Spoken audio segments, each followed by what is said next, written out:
Deuxième partie de la modif d'une alimentation ATX de PC. J'implémente les modifs et j'allume le tout. Lunettes de sécurité recommandées. Bidouilleur, salut. On me donne 1,04 ohms. Le condensateur électrique. Quelle est la différence? On ne pourra pas faire de mesure en décibels. Sentez-moi ça. Bidouilleur, salut. Voici la deuxième et dernière vidéo de cette courte série sur la modification d'une alimentation ATX d'ordi en alimentation variable. Si vous n'avez pas visionné la première, je vous fournis un lien vers celle-ci dans la description de cette vidéo-ci. Alors, on s'était laissé avec l'enlèvement des composants rendus inutiles ou étant inadéquats pour notre modification. Condensateur, diode, bobine, résistance, out. J'ai fait de la place. Je vous expose maintenant les modifications implémentées pour rendre l'alimentation variable. Vous allez voir, il n'y a pas grand-chose finalement. Alors, on va éliminer les composants. J'ai marqué ici en rouge avec des croix pour ne garder que ce qui nous intéresse. Alors, ce n'est pas compliqué. Les redresseurs de ces enroulements, le filtrage, les inductances de filtrage, les résistances de fuite. On enlève tout cela. On n'a pas besoin. On va faire de l'espace dans le côté secondaire. On va garder le 7805 par contre. Il fonctionne bien. Et on pourrait s'en servir pour autre chose, qui sait, dans ce projet. Alors, ça pourrait être même une sortie fixe disponible à l'avant sur le boîtier si vous vouliez. Alors, on déconnecte tout. On enlève évidemment ici la résistance pour échantillonner le plus 12. On pourrait la laisser parce qu'il n'y aura plus rien sur la sortie, mais bon, pour nettoyer, faire de l'espace, on enlève cela. On enlève nos diodes Zener. On enlève ces résistances-ci pour ne garder que l'échantillonnage du plus 5. Maintenant, je retourne ici sur la sortie. Ces composants ici ont été conçus pour supporter du plus 5 à un certain courant. Alors évidemment, si on devient variable, et ça pourrait facilement monter jusqu'à plus 10, eh bien un condensateur électrolytique de 10 volts, ça va faire pouf, OK? Alors il faut remplacer ce condensateur et il faut aussi remplacer ce condensateur. Ce n'est pas marqué, mais ils sont de même valeur. Ils sont identiques tous les deux. Donc il faut les remplacer par des condensateurs de plus gros calibre. Alors je m'en suis trouvé dans mon stock de pièces des condensateurs de remplacement. On va aussi remplacer cette résistance parce que si vous faites la loi d'Ohm, vous allez voir que je crois que c'est une résistance d'1 watt. 100 ohms, 1 watt. Si on monte à 10 volts, ça va dépasser, ou en tout cas, ça va être très proche, sinon ça va dépasser. Donc, il faut se questionner aussi sur cette résistance-ci. Il faudra probablement la grossir sa valeur et grossir la puissance admissible dans cette résistance. On peut aussi se questionner sur la double diode qui est montée sur le dissipateur de chaleur. Est-ce qu'elle peut prendre le courant et la tension? Dans ce cas-ci, ce sera sûrement la tension. Le courant, c'est au moins 10 ampères normalement, là. Mais est-ce qu'elle peut prendre la tension augmentée? Parce qu'ici, ça pourrait monter sur le secondaire. Donc, ça, c'est à se questionner. On regarde la fiche technique de la pièce. On peut même mesurer lorsque le système est en fonction pour s'assurer que chaque diode ne dépasse pas la limite. OK? Puis si c'est le cas, bien, on peut aller voler la diode de la sortie plus 12. La double diode qui est ici, on peut la prendre parce qu'elle, sûrement que les tensions vont être plus élevées sur cette diode. Peut-être que les courants vont être plus faibles par contre.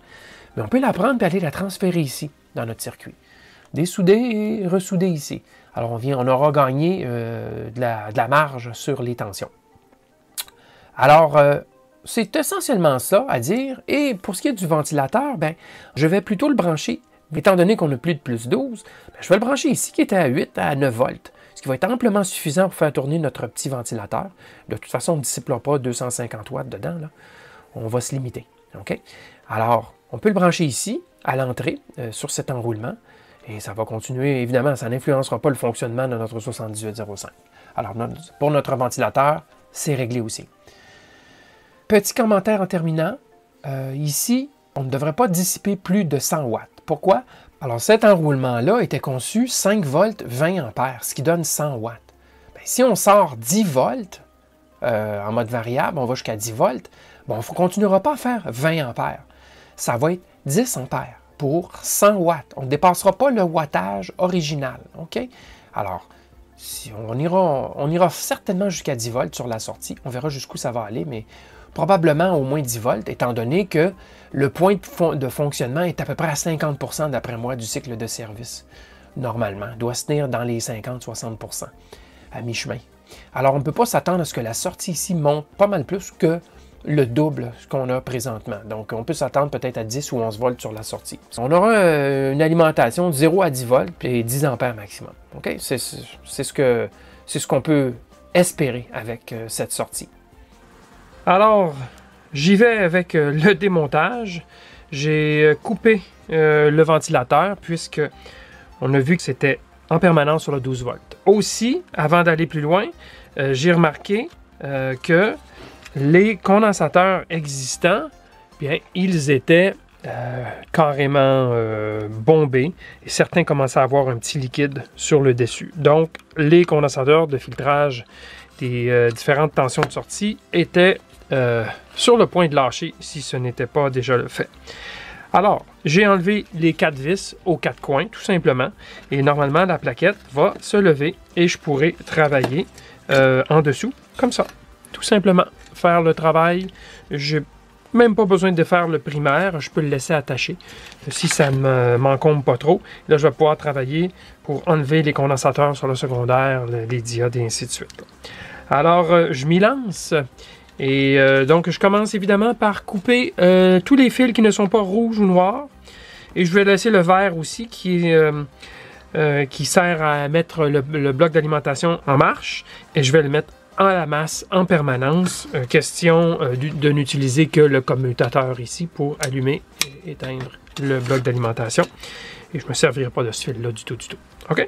Alors, je coupe et j'enlève les tensions, les condensateurs et ainsi de suite, des tensions qui ne sont pas requises. Alors, j'ai fait le ménage. Et ça, c'est tout ce que j'ai retiré, tout ce que j'ai enlevé de l'intérieur du bloc d'alimentation. Il y a évidemment des inductances, des bobines, des résistances de puissance. J'ai enlevé deux diodes de double et comme vous voyez, au moins une demi-douzaine de condensateurs électrolytiques, dont la plupart commençaient à montrer des signes de faiblesse évidentes. On voyait que ça commence à être brunâtre sur le dessus là, et c'est légèrement bombé. Okay? Alors, le câblage aussi, qui ne sera pas nécessaire, c'est essentiellement le câblage à la sortie.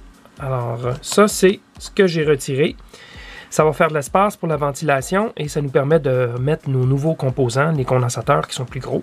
Ça nous donne de l'espace pour cela. Alors, voici les composants que j'ai choisis pour remplacer les originaux qui étaient incapables de supporter la nouvelle tension plus élevée. J'avais des condensateurs de 2200 microfarad 50 volts. Je les ai donc insérés dans le circuit ici. 50 volts, ce sera plus que suffisant. Et 2200, ben, c'était des 1000 originaux. Donc, 2 fois 2200, là, ça va aller, je suis convaincu. Et j'ai trouvé cette vieille résistance de 220 ohms 5 watts sur un vieux châssis de téléviseur à écran cathodique. Donc, je l'ai mise ici et il n'y aura aucun problème, elle ne viendra jamais trop chaude. Okay? Alors ça, c'est les changements que j'ai faits. Ici, je vais laisser la diode originale. Alors ça, c'est au niveau de la sortie. Je ne toucherai pas aux autres enroulements sur le transformateur en mode commun, mais comme vous savez, j'enlève tout. Maintenant, le bloc d'alimentation, bien, voici ce qui reste, ce que j'ai fait. Alors, avant de l'oublier, j'ai connecté le fil vert, Power Supply On, le fil qui allume le bloc. Je l'ai connecté sur un point de mise à la masse dans le circuit. Ce n'est pas les points qui manquent une fois qu'on a retiré plusieurs des condensateurs électrolytiques. Donc, je l'ai connecté directement. Et donc, je me sers du commutateur à l'arrière pour allumer le bloc d'alimentation. Je n'ai gardé que 6 fils du côté plus 5, mais maintenant, évidemment, ça va devenir sortie variable, et 6 fils de masse. Et j'ai remplacé, comme vous avez vu, les 2 condensateurs sur la ligne plus 5 par des plus gros. Des beaucoup plus gros, ce sont des 2200 microfarad à 50 volts. Et j'ai aussi récupéré cette résistance d'un vieux châssis. C'est une 220 ohms 5 watts. Alors, je l'ai posé ici. C'est la charge statique sur la sortie. Il y aura toujours une charge minimum, c'est nécessaire pour garantir la régulation et aussi décharger les condensateurs lorsqu'on éteint. Donc, c'est à peu près ça. J'ai tout enlevé sauf le choke, la bobine réjection mode commun, l'inductance, donc la bobine sur le plus 5. Et j'ai évidemment gardé la diode double, ok, en boîtier TO220, là. Je l'ai gardé. Et j'ai laissé aussi le 7805, le régulateur linéaire, qui donne une petite sortie qui va nous être disponible si on veut faire autre chose dans le bloc d'alimentation. Alors c'est tout, hein? C'est pas plus compliqué. On a enlevé beaucoup plus de choses qu'on en a posé. On a, comme vous savez, on a enlevé des petites diodes, diodes Zener, diodes de rectification pour déconnecter toutes les autres sorties. J'ai enlevé quelques petites résistances. En fait, je les ai coupées. Quand je dis enlever, je les ai plutôt coupées par le dessus. Sans les dessouder en dessous, ça valait pas la peine. Alors, c'est tout. La modification est faite. Maintenant, on peut essayer la sortie pour voir si le bloc d'alimentation fonctionne. Et on s'attend à ce que la tension ne soit plus 5 volts, compte tenu qu'on a déconnecté la partie régulation 12 volts qui était aussi branchée sur le régulateur. Donc, la tension devrait être différente. On regarde ça à l'instant. Alors voilà, le multimètre est branché sur la sortie du bloc d'alimentation et je l'allume à l'instant. Bon, alors 6.43, donc effectivement, c'est plus haut que le 5 qu'il y avait originalement. Mais comme je vous l'ai dit, c'est attendu. Alors, la sortie fonctionne bien, le bloc d'alimentation fonctionne bien.